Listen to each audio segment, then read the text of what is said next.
আজকে কিন্তু বাসায় একটু স্পেশাল করে পায়েস রান্না করেছিলাম। আর এই পায়েসটা কেন এতটা স্পেশাল সেটা কিন্তু তোমরা পুরো ভিডিওটা দেখলেই বুঝতে পারবে। বাই দ্য ওয়ে, আমি মিলি, কেমন আছো তোমরা সবাই? আশা করছি সবাই অনেক বেশি ভালো আছো। আমি তো আলহামদুলিল্লাহ তোমাদের সব্বার ভালোবাসায় অনেকটাই ভালো আছি। পায়েস কিন্তু আমরা নরমালি বেশিরভাগ মানুষই পোলের চাল দিয়ে রান্না করি, যেটা আসলে রেগুলারলি হয়ে থাকে। তবে আজকে কিন্তু আমি কাউনের চাল দিয়ে পায়েস রান্না করব। কাউনের চালের এক্সট্রা একটা ফ্লেভার আছে, এক্সট্রা একটা মজা আছে।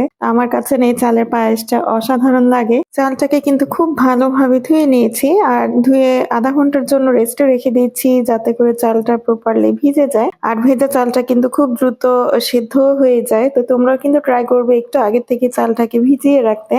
আর একটা প্যানের মধ্যে আমি কিন্তু অলরেডি 1 লিটার পরিমাণ দুধ দিয়ে নিয়েছি। আজকের পায়েসটা আমি কিন্তু শুধুমাত্র লিকুইড দুধ দিয়ে রান্না করব না, এর সাথে আমি গুঁড়া দুধটাও অ্যাড করব। যার জন্য আমি 1 লিটার পরিমাণ দুধ নিয়েছি 1 কাপ কাউনের চালের সাথে।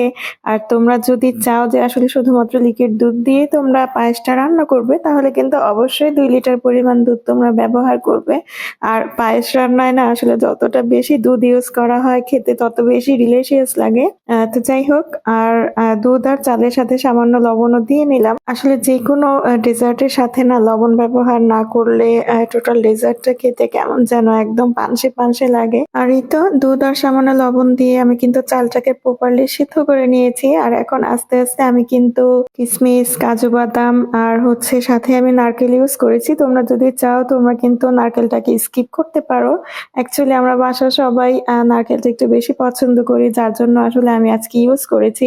আর পোলার চালে পায়েসে না হোক, এই কাউনের চালের পায়েসে না তোমরা একটুখানি নারকেল ইউজ করে দেখতে পারো, আসলে খেতে খারাপ লাগবে না। আসলে রান্নার না স্পেসিফিক কোনো রুলস নেই, স্পেসিফিক কোনো মেনু নেই।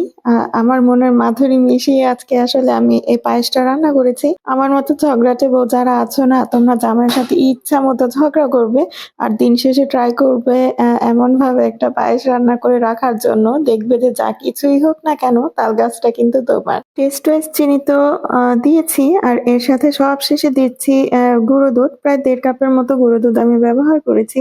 আর এই গুঁড়ো দুধটাই কিন্তু আমার টোটাল পায়েসের টেস্টটাকে চেঞ্জ করে দিবে।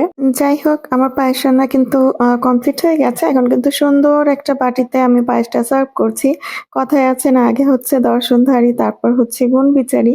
তুমি একটা নর্মাল ডিশকেও যখন তুমি সুন্দরভাবে সার্ভ করবে, দেখবে যে সেটার টেস্টটা আরো বেশি বেড়ে যাবে আর অনেক বেশি অ্যাকসেপ্টেবল হবে। আর হ্যাঁ, রেসিপিটা ভালো লাগলে লাইক, কমেন্ট এবং শেয়ার করতে ভুলবে না কিন্তু।